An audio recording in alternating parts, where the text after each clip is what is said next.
This particular phone conversation was just for the purpose of quickly catching up with each other. We have those from time to time. Generally, they're not for the purpose of debating doctrine. Obviously, I don't normally share those here because they're discussions of a personal nature.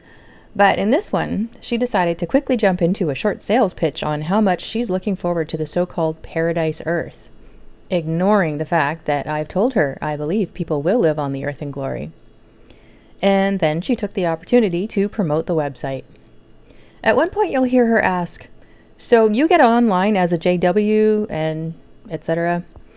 I don't think I caught that when we were talking. I don't know what she meant.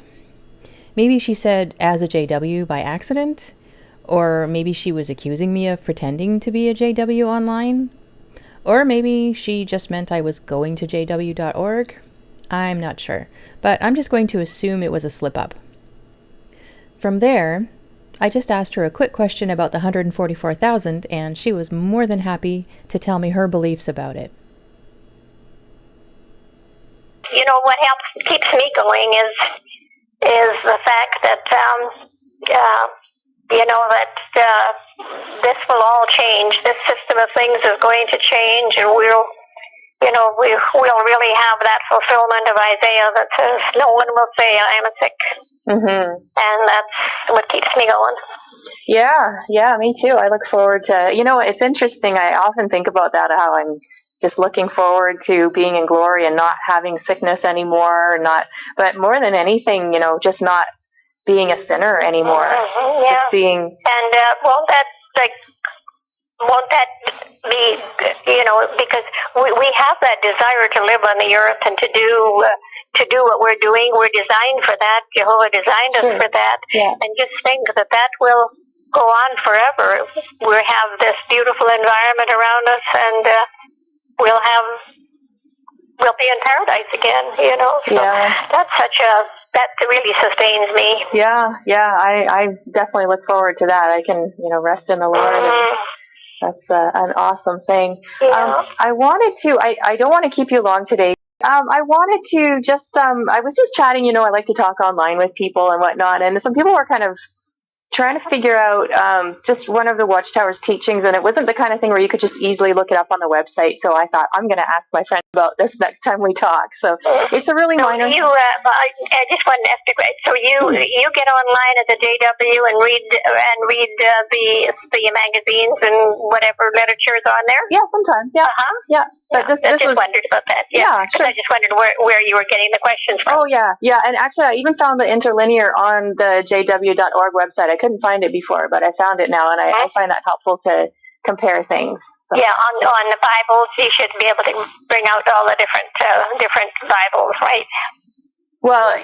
And under books, like under books, and then bring up Bibles, and should bring up all the different they've got renditions. Some. They've got some. Yeah, I think there's quite a few that we have that are not listed there. But I do find it interesting just looking at the Kingdom Interlinear, because that sort of gives you more description, I guess. Mm-hmm. That I find just interesting. If sometimes I'm like, I wonder what it looks like in your Bible. So I'll go back and forth. Yeah, can I just get my Bible? Oh, you know what? Uh-huh. Yeah, go ahead. This is probably a question where you're not going to need it, though. Oh, okay. Because I'm on a portable phone, so just keep talking. Okay. I was just talking with some people of different beliefs and whatnot, and they were trying to figure out. Well, first of all, this will be an easy one that I just don't know, but so this is about the 144,000. Mm-hmm. Are they strictly men, or are they men and women? There's no partiality with Jehovah. That we know from the Bible, from Bible scriptures that we have all over the place. Right. So it'll be men and women. Okay. Mm-hmm. Okay, because I was just wondering, because I think it says in Revelation when it's talking about them, it's men, right? Yeah, and of course, men refers in a biblical sense refers to mankind, and mankind covers everybody, right? Okay. Men, women, children, everybody. Yeah. Yeah, and is that the same for that's people from the tribes of Israel? Are they always Israelites, or are they all different? The 144,000 are considered spiritual Israelites because they're under spiritual Jerusalem, which is the holy city, coming down from heaven. Right. So it can't be a physical Jerusalem. Okay, so it's symbolic. It's the heavenly Jerusalem, which is always in picture form. Like one thing relates to another. Just like on earth, when during the Israelite times, Jerusalem was the capital. Mm-hmm. Of Jehovah's organization on earth, and of course now the whole earth is under the control of Satan the devil. Jehovah has given the earth to Satan the devil because of Adam's sin. So now that picture of a capital city now is a heavenly Jerusalem, and that, of course, is talked about in Revelation. Okay. So that was just what I was wondering is that those descriptions there of them are basically symbolic descriptions then. Yeah, they're pictorial, like what you can relate to, it's just like the marriage of the Lamb to the 144,000 is pictured. We can relate to that by the way a husband is head of a wife, right, and they become one. Right. But they're all individuals, but they become one because of the unity. Mm-hmm. Mm-hmm. Okay. Thank you. That helps. I was just I was getting different answers there, and I thought, nope, nobody knows, so we're just gonna. I just kind of went, oh, well, I thought it might be this or whatever, and nope, I'll just ask you. Like doesn't it help it helps us explain or relate to the feeling or the emotion of how Christ feels for the 144,000 like a husband does for a wife. Sure. Yeah. And so those descriptions are done that way, are written that way because the Bible is written for humans.